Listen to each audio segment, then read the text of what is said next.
Tanis was a very remote site, at the end of a very long track set in a landscape that looked like the surface of the moon.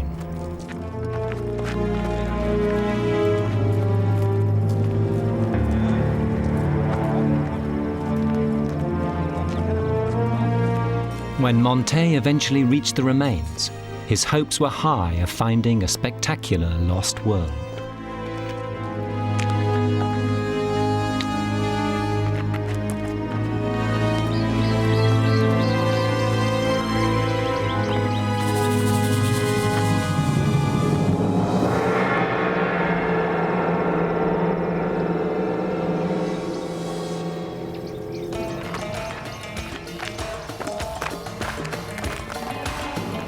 Tanis went beyond Montet's wildest dreams.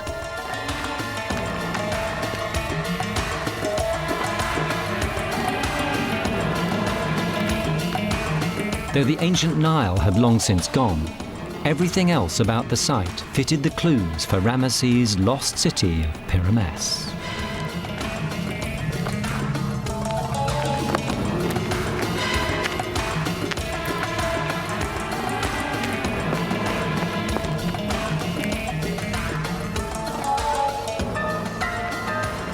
Everywhere he looked, he found half-buried monuments of Ramesses the Great.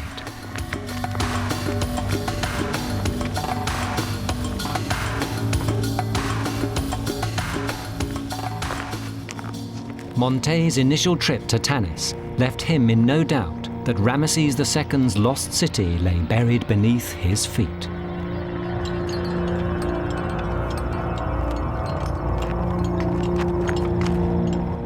The more his teams excavated, the more statues and obelisks of Ramesses they unearthed. All the evidence went to confirm that this had to be the lost city of Ramesses.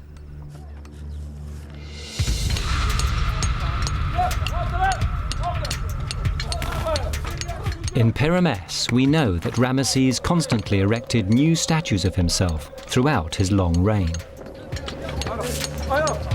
Many of these statues were colossal. Some weighed over 1,000 tons. Carved from granite, they were built to last.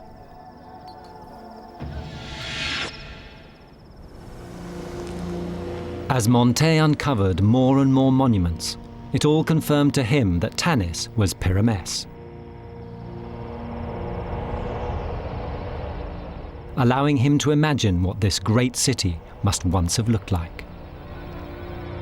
Pierre Montet was probably the great French excavator of his generation, and was very keen on producing the big picture. But there's something not quite right at Tanis. It's true. There really is something not quite right at Tanis. Something about the stones and statues that doesn't add up.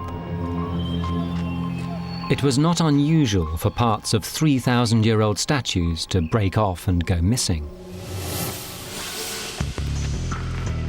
It was just that at Tanis, everything seemed slightly out of place. With nothing quite as it should be, it was turning into a very peculiar dig site. And then, other strange anomalies began turning up. Puzzling finds from other places, suggesting Ramesses might lie elsewhere. Something that Montet refused to acknowledge. Montet spent the rest of his career convinced he had found, at Tanis, the great lost capital of Ramesses. And the truth is, he had. These are the ancient monuments and buildings of Ramesses' magnificent city.